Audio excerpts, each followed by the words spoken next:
사사기 6장 25절에서 32절까지 한 절씩 교독합니다. 제가 25절 말씀 먼저 읽겠습니다. 자, 화면도 보시고 말씀도 보시고요. 25절 그날 밤에 여호와께서 기드온에게 이르시되 내 아버지에게 있는 숫소 곧 7년 된 둘째 숫소를 끌어오고 내 아버지에게 있는 바알의 제단을 헐며 그 곁에 아세라 상을 찍고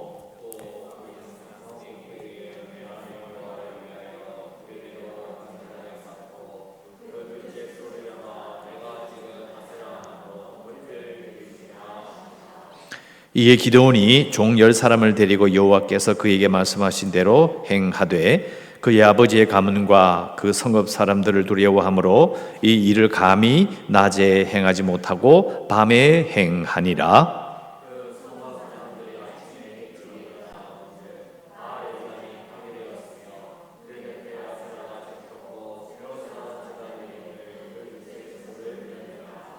서로 물을 이르되 이것이 누구의 소용인가 하고 그들이 캐어 물은 후에 이르되 요아스의 아들 기드온이 이를 행하였도다 하고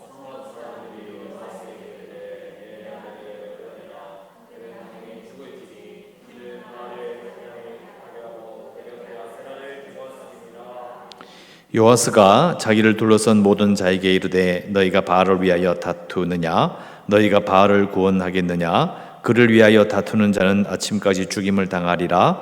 바알이 과연 신일진데 그의 제단을 파괴하였은즉 그가 자신을 위해 다툴 것이니라 하니라. 그날에 기드온을 여룹바알이라 불렀으니 이는 그가 바알의 제단을 파괴하였으므로 바알이 그와 더불어 다툴 것이라 함이었더라. 아멘. 오늘 성도들에게 이제 전화를 해서 이제 교회 가까이 계신 분들에게는 제가 QR 코드를 나눠드리려고 연락을 드렸습니다. 연락을 드리고 이제 교회로 오신 분이 있어요. 그래서 이제 QR 코드를 드리면서 이제 주일날 꼭 가지고 오세요로 말씀을 드렸는데 그분이 이제 대뜸 하시는 말씀이 목사님 이제 교회에서 예배 드려도 된다면서요. 예? 무슨 말씀이죠? 소모임 금지법을 금지했다는 그걸 교회 전체 예배를 드리지 못하게 했다 이렇게 알고 계시는 거예요. 그때 제가 알았죠. 이 어르신들이나 대부분의 사람들이 뉴스나 신문이나 이 들리는 그 내용을 정확하게 읽지 않아요. 그냥 생각하는 거죠. 뭉뚱그려 생각하는 거죠. 아, 교회 가지 말라고 했다. 아니에요. 그죠? 소모임 금지예요. 주보에 있는 이제 그 정규적으로 행하는 모임 외에 예배 외에 따로 모여서 하는 것을 금지한 거죠. 왜냐하면 이제 인천이나 저쪽 서울 쪽에서 성경 공부 모임을 따로 가졌다가 그 속에서 감염이 나와서 이제 난리가 났었거든요. 제가 이 예배 전에 설교 전에 이걸 말씀드린 이유는 여기 이제 녹화돼서 나가니까 성도들이 꼭 아셨으면 좋겠어요. 그리고 어제 저녁에 제가 문자를 또 하나 받았습니다. 목사님, 저도 이런 문자를 받았는데 어떻게 하면 좋겠습니까? 그 내용은 이런 내용이에요. QR 코드를 받지 말래요. 교회 목사님들과 당위원들이요, 당위원들 잘 생각하시라고 QR 코드만 받으면 안 된다고. 하나님께서 시험하시는 거라고. 이렇게 저도 자세한 내용은 주일날 또 다시 말씀드릴 건데요. 이게 제가 어릴 때 중학교 때 그때 유행했던 고등학교 때인가 유행했던 666 표 받는 그런 거 있잖아요. 그런 걸로 생각하시는 거예요. 교회에서 QR 코드를 만들어서 찍게 되면 교회의 명부가 다 이렇게 넘어간다는 거죠. 그래서 이게 무슨 큰 일이 생기는 것처럼 이야기했는데 그래서 제가 문자로 답을 했어요. QR 코드는 우리 교회 자체 내에서 우리 교회가 가지고 있는 프로그램이 따로 있어요. 그걸 가지고 찍는 것이고 찍어서 그 명부를 넘겨주는 게 아니고요. 확진자가 생기게 되면 그 사람들이 동선을 추적해야 되기 때문에 그때 명단을 제출하면 되는 거예요. 저도 오늘 예술문화회관에 있는 뷔페에 갔는데 그것은 QR코드 찍는 거죠. 네이버로 이렇게 딱 실행을 시키면은 네이버를 가입할 때 나오는 그 제 신상 정보 있잖아요. 이름, 전화번호, 거주지 그런 게 딱 저장이 딱 되는 거죠. 우리도 똑같은 원리예요. 사람들이 이제 또 교인들도 마찬가지지만은 앞뒤를 다 잘라먹고 한 부분만 가지고 오해를 하는 경우가 되게 많다는 것을 알게 된 겁니다. 그래서 우리가 기본적으로 신앙도 그렇고 여러분의 생활도 마찬가지고 뭔가 나오면 그것을 정확하게 읽어야 돼요. 정말 이게 뭘 말하는 건지를 주의 깊게 보지 않으면 미혹됩니다. 지금 뭐 이슬람과 관련된 여러 가지 뭐 이슬람의 뭐 이슬람 포비아, 무슬림 포비아라고 말할 정도로 이렇게 극심하게 반대하는 사람들이 많아요. 그런데 이제 그런 사람들 측에서 무슬림 뭐 대책 세미나 같은 걸 하면 무슬림 쪽에 요르단이나 아프리카나 무슬림 쪽에 사용하는 선교사들이 정말 속상해해요. 다른 건 다 제껴놓고 그 선교사 중에 한 분이 이런 말씀했어요. 그 세미나 자료를 유튜브에 다 올라오니까 쭉 읽어보니까 또 그 내용을 자세히 살펴보니까 그들이 사용하는 자료 자체가 다 10년 넘은 거예요. 10년 넘은 거. 10년 전에 가지고 있는 통계를 가지고 이야기해요. 그게 이 사람, 우리 보통 사람들은 그게 맞는지 안 맞는지 어떻게 알아요? 그래서 제가 저번 주에 금요일 때 말씀드렸잖아요. 거짓말이 넘쳐난다고요. 정말 조심해야 돼요. 우리도 지금 정책을 이야기하고 우리나라의 큰 문제를 결정할 때 20년, 30년 전 가지고 이야기하면 그 말이 됩니까? 그러면 안 되는 거예요. QR코드 같은 경우는 옛날에 짐승의 표를 받고 뭐 베리칩 이런 거 벌써 10년, 20년 지난 이야기를 또 들고 나와가지고 큰 문제가 있는 것처럼. 그럼 성도들은 어떻게 할까? 그 이야기를 들으면서. 저는 개인적으로는 참으로 이번 주말이 정말 답답했던 한 주였습니다. 잘 분별해서 갈 필요가 있다라는 것을 특별히 말씀을 드리고 싶습니다. 자, 오늘 말씀 보도록 하겠습니다. 제목이 말씀의 제목을요. 제대로 떠밀린 기도원입니다. 제목이 좀 재미있게 하려고 애를 썼는데 제대로 떠밀린 거예요. 자기는 그 자리로 가고 싶지 않은 거예요. 그런데 하나님께서 이렇게 떠밀은 거죠. 기억하십시오. 기도는 자기가 헌신하게 또 말한 적이 없어요. 아니면 모세는요. 모세가 그렇게 하겠다고 자기가 했습니까?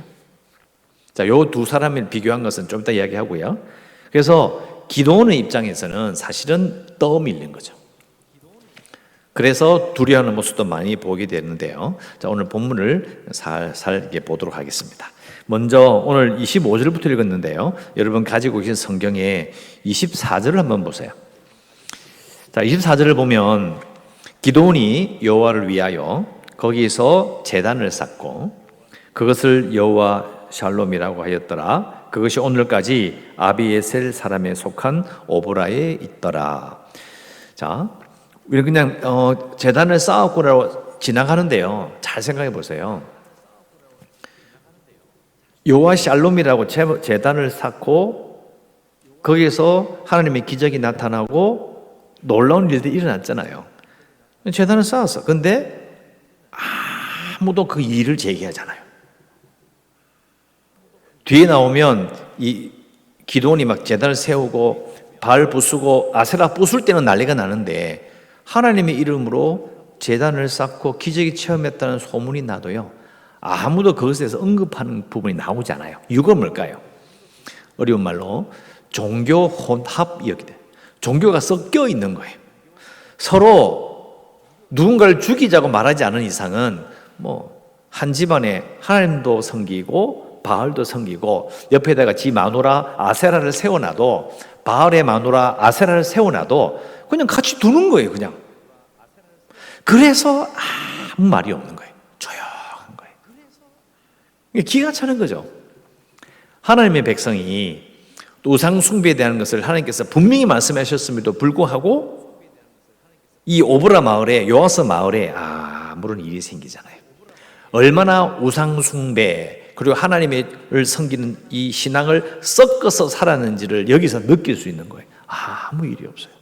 그러면서 이제 하나님께서 25절에 그날 밤에 나타나셔서 기도원에게 도전하시죠. 어떻게 도전하시느냐? 한마디로 말하면 요약하면 이렇습니다. 공개적으로 우상을 제거하라. 그리고 높은 곳에 올라가서, 보면 올라가거든요. 높은 곳에 올라가서 25절에 나오잖아요. 산성 꼭대기에서 제단을 쌓고 바알을 부서뜨리고 아세상을 찍었던 그 나무를 가지고 와서 최고의 숫소를 끌어와서 그래서 하나님을 예배하는, 나를 예배하는 이 번제를 드려라 이러는 거예요. 자, 이건 상당히 무서운 명령입니다. 대놓고 하라니까, 대놓고. 아까 말씀드린 것처럼 이쪽에는 바알상이 있고 이쪽에는 하나님을 예배하는 제단이 그냥 가만히 있으면 아무런 문제가 없어요. 그런데 하나를 부시면 문제가 되는 거죠. 하나님께서 기도원이 말씀하신 거예요. 공개적으로 우상을 제거하고 누구나 볼 수 있는 높은 곳에서 제단을 쌓아서 부셔버린 그 아사레 상의 나무로 만든 것을 가지고 내게 예배를 드려라. 아주 무서운 명령. 그래서 상당히 이 기도원은 두려워하죠. 근데 중간에 아까 나오는 것처럼 이 아세라 상과 바알 제단은 같이 있어요. 바알과 아세라는 부부 관계입니다. 항상 같이 따라다녀요. 둘 사이가 좋으냐 나쁘냐 사이로 이제 비가 오느냐 안 오느냐 이렇게 설명을 하기 때문에 항상 붙어 다니는 거죠. 근데 문제는 이 바알 신상과 바알 제단과 아세라 상이 누구 거냐라는 거예요. 누구 거죠? 기드온의 아버지 겁니다. 기드온의 아버지 것인데다가 결국은 하나님을 예배하는 것보다는요, 하나님을 예배하려면 성막으로 가야 돼요. 그런데 그 동네에 있는 바알 신상과 아세라 상에 가서 돈을 내고 자기의 복을 비는 게 훨씬 더 편한 거예요. 그것도 유행이고. 그러니까 요아스라는 기드온의 아버지는요, 바알과 아세라 상을 세워놓고 일정량의 돈을 버는, 그래서 동네 유지기도 하고 이스라엘의 명문가 집안이기도 하면서 바알과 아세라 상을 만들어 놓고 거기서 돈을 챙기는 집안이었던 거예요. 그 생각보다는 힘도 있고 돈도 있는 집안인데 그것이 바알 신상과 아세라 상을 세워놓는 것과 맞물려 있는 기가 막힌 집안이 되는 거예요. 그런데 그걸 대놓고 하나님께서 기드온이 말씀하시는 거죠. 그거 다 부셔버려. 네 아버지가 만드는 거 다 부셔버려. 그러면 어떻게 돼요? 종교적인 갈등도 일으키고요. 그리고 제일 중요한 거, 돈줄이 사라지는 거죠. 상당히 무서운 일이었던 거예요. 결국은 하나님께서 기드온으로 하여금 그 민족을 구원하게 하기 전에 뭐부터 하라는 거예요? 너 그 집안 문제부터 해결하라는 거예요. 집안 문제를 박살내버려요. 이거 안 하면 안 된다. 기드온아, 시작. 근데 문제는 기드온이 두려워요. 어떻게 하죠? 27절에 보면 나와요. 종 10사람을 데리고 가서 하나님께서 말씀하신 대로 하긴 하는데 사람들이 두려워서 낮에 못하고 밤에 행하니라 이렇게 되어 있어요. 아니 근데 하나님께서 말씀하셨잖아요. 공개적인 장소에서 사람들이 누구나 보는 곳에서 그렇게 하라. 그런데 아무도 몰라요. 이 사람들이 아침에 일어나 보니까 다 부셔져 있어. 또 저 산 높은 데 보니까 제단을 쌓아놓고 아세상을 찍어서 불태워서 번제를 드리는 흔적이 있어. 그런데 아무도 그걸 본 사람이 없는 거예요. 난리가 났어요. 누가 이랬노? 누가 이랬노? 심지어는 여기 28절, 29절에 가면 나와요. 이게 누구의 소행이냐 하면서 서로 케어 물은 후에 몰랐던 거예요. 아무도 몰랐던 거예요. 전부 다 막 난리가 난 거죠. 조사하고 뭐 그때 밤에 무슨 소리 못 들었나? 누가 안 지나가더나? 연결했을 때 뭐 중간에 밤에 돌아다니는 게 너무 없나? 다 조사해서 딱 잡아낸 게 누구냐? 기드온인 거예요. 여러분 잘 생각해 보세요. 참 기드온의 모습이 참 기가 막히기도 하고, 기드온의 아버지가 이 바알 제단과 아세라 상을 소유하고 있다는 것 자체도 너무 웃기는 일이고 기가 막힌 일들이 벌어지고 있는 거죠. 어쨌든 하나님이 말씀대로는 안 했어요. 공개적으로 하라는 거 못했어. 하나님께 번제를 드리는 걸 보이므로 기드온 자신이 하나님을 예배하라는 자라는 것을 보이라는 것을 안 보여줬어요. 근데 결국은 부시긴 부신 거니까 들키게 되고 이제 난리가 나는 거죠. 이게 쫙 분위기가 엄청 심각해집니다. 자, 그런데 오늘 말씀을 보시기 바랍니다. 말씀을 보시면 30절에 이렇게 말이 나옵니다. 성읍 사람들이 요아스에게 이르되 내 아들을 끌어내라. 그는 당연히 죽을지니 이는 바알의 제단을 파괴하고 그 곁에 아세라를 찍었음이니라. 왜 이렇게 이야기할까요? 자, 이들이 바알을 너무 잘 사랑해서 아세라를 너무 사랑해서 그런 게 아니에요. 그게 아니고 우리나라 말도 그런 게 있잖아요. 부정탔다. 신한테 저주가 내릴 것을 염려하는 거죠. 제가 저때 말씀드린 적이 있어요. 백초롱 소아과 아시죠? 백초롱 달성공원 쪽에 나 유명한 소아과 그 백무사님이 해줬던 이야기인데요. 제가 말씀드린다. 한번 똑같은 상황이에요. 그 아들 백무사님이었어요. 백목사님이 고향에 갔다가 고향에 이제 인사를 갔다 이래 보니까 자기 그 고향의 그 사당에 다 이 사당을 딱 보는 순간 그런 생각이 들어요. 이거 우상 숭배인데. 자기가 포크레인을 불러가지고 산당을 부셔버린 거예요. 사당을 완전 부셔버렸어요. 실제로 부셔버린 거예요. 그래 놓고 자기는 하나님 앞에 영광을 돌리며 집으로 돌아가는데 차 뒤에 이제 백미러를 보니까 온 동네 사람들이 삽과 곡괭이를 들고 자기를 쫓으러 오더라는 거죠. 왜 쫓아봤겠을까요? 조상들로부터 오는 저주를 피하기 위해서 그 백목사님을 잡아서 땅에, 그 아들 백목사님을 땅에 파묻으려고 잡으러 온 거예요. 기가 막히는 거예요. 사람들이 기본적으로 어떤 거룩한 물건을 건드리면 큰일 난다는 거예요. 그런 생각을 다 하고 있었어요. 지금도 그런 생각을 하는데 여러분, 옛날에는요, 이 시대는 어땠을까요? 이 벌벌벌벌 떠는 거예요. 이 빨리 잡아가지고 이놈을 죽여야 우리가 산다 이거예요. 하나님의 백성이 정말 기가 차는 모습을 보고 있는 거죠. 자, 이때에 31절에 보면 요아스가 자기를 둘러선 모든 자에게 상황이 급박하죠. 다 둘러서서 아들 내놔라.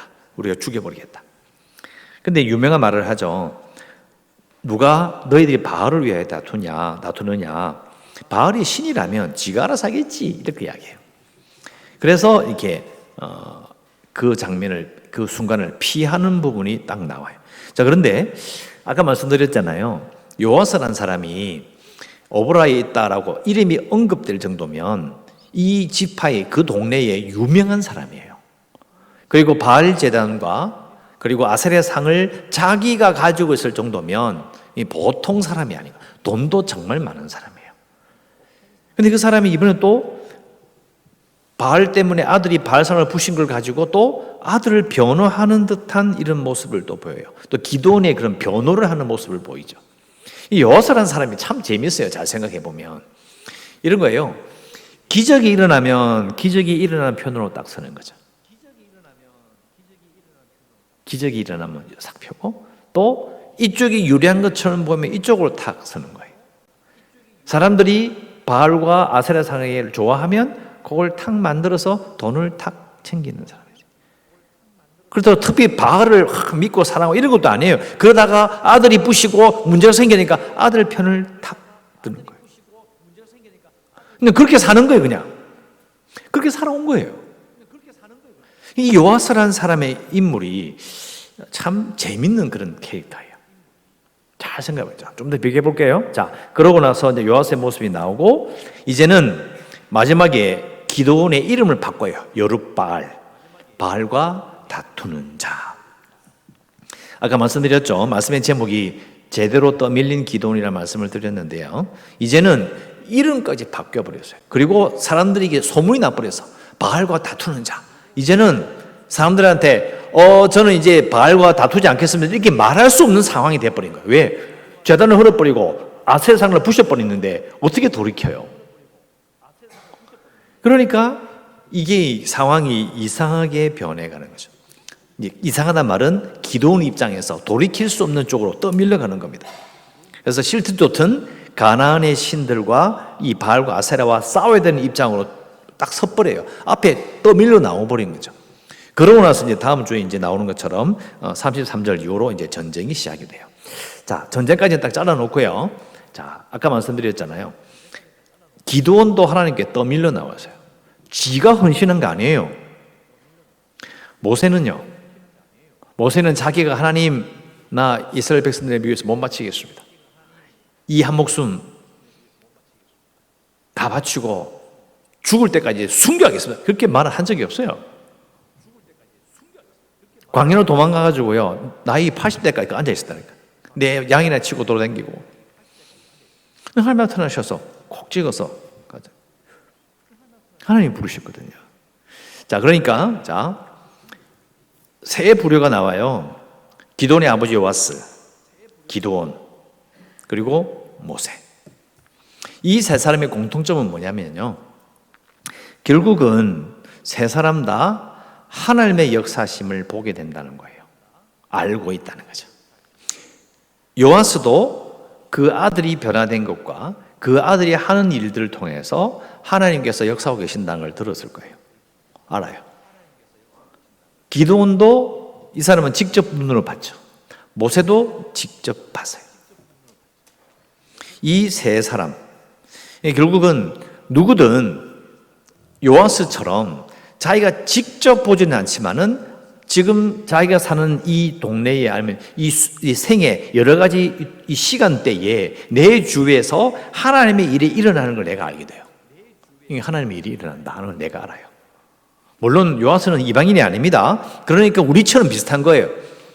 그냥 예수 믿고 오래 살아왔는데 알게 되는 거죠. 하나님께서 뭔가 일을 시작하신다는 걸 알게 되는 사람이 요아스고, 기드온도 마찬가지죠. 아버지보다 훨씬 낫다고 말할 수 없어요. 비슷한데 하나님께서 불러서 떠밀어 버리는 그런 입장이 있게 되는 거고, 그리고 모세도 사실은 마찬가지라는 거죠. 잘 생각해 보셔야 합니다. 정리하면 이렇습니다. 신앙생활이라는 것은 어떤 면에서는 자기가 결단해서 한다는 부분이 부족합니다. 우리 자신이 너무 대단해 보여서 내가 진짜 한 30일 금식 기도해서 목숨을 걸고 기도하면 영적인 그런 진보가 생기겠지. 하나님께서 특별한 은혜가 내게 임할 거야. 그렇게 생각하기 쉬워요. 그런데 성경의 인물들을 잘 읽어보면 내가 결단해서 시작하는 것이 아니고요, 아무도 결단하지 않았는데 하나님이 붙드시고 하나님이 밀어버리신 사람이 대부분이에요. 우리도 똑같은 입장에 있는 거죠. 그러니까 싫든 좋든 하나님께서는 분명히 지금도 하나님의 일을 이루시기 위해서 누군가를 택하시고 누군가를 떠밀고 있어요. 확 세워버리는 거죠. 여러분 같으면 어떻게 하시겠습니까? 여러분은 요아스와 같은 입장입니까? 기드온과 같은 입장입니까? 모세와 같은 입장입니까? 잘 생각해 보셔야 돼요. 우리는 특히 목사들도 마찬가지지만 사역하는 사람들 그렇게 생각하죠. 아무 일도 일어나지 않는 것 같다. 뭔가 새로운 일이 일어나고 아니면 내가 지금 불타는 가슴을 가지고 하나님을 위하여 큰 뜻을 가지면 하나님께서 나를 사용하시겠지. 근데 그런 일은 잘 일어나잖아요. 근데 하나님이 그렇게 하시지 않아도 고집 피우고 자기가 선택받은 것 좀 난리치잖아요. 그러면 이단으로 가요. 아니면 고집불통의 사역자라든지 아니면 사람들을 잡아먹는 목회자가 될 수 있어요. 자기 확신이 가득 차는 거죠. 자기 확신이 아니라 하나님께서 자신을 떠밀어서 그 자리에 서게 하시는 그런 부분이 분명히 있다는 거죠. 그런데 요아스처럼 그것을 눈으로 보고 하나님께서 하신다는 것을 알면서도 그냥 구경만 하고 어디로 붙을까를 생각하는 기회주의자가 있다는 거죠. 그게 대부분의 사람일 수 있습니다. 목회자를 포함해서 많은 사람들이 그런 거죠. 기회주의자. 여기 지금 교회가 큰 힘이 있고 우리 지금 한국교회처럼 어느 정도 좀 물론 숫자는 좀 많이 줄었지만 그래도 뭐 힘도 있고 그러니까 한번 큰 소리 내보자. 그런데 교회가 핍박을 받고 정말 정부 힘이 강력할 때는 소리 못하는 거예요. 기회주의자예요. 아무 소리 못하는 거예요. 그러다 조금 풀어주니까 또 막 난리를 치고, 하나님께서 역사하시는 그 가운데서 하나님의 일을 감당하고자 아니면 하나님께서 부르실 때를 기다리며 성실히 살아가는 모습은 부족한 거예요. 각자의 삶 속에서 요아스와 같은 삶을 살지 않도록 노력하는 게 핵심이에요.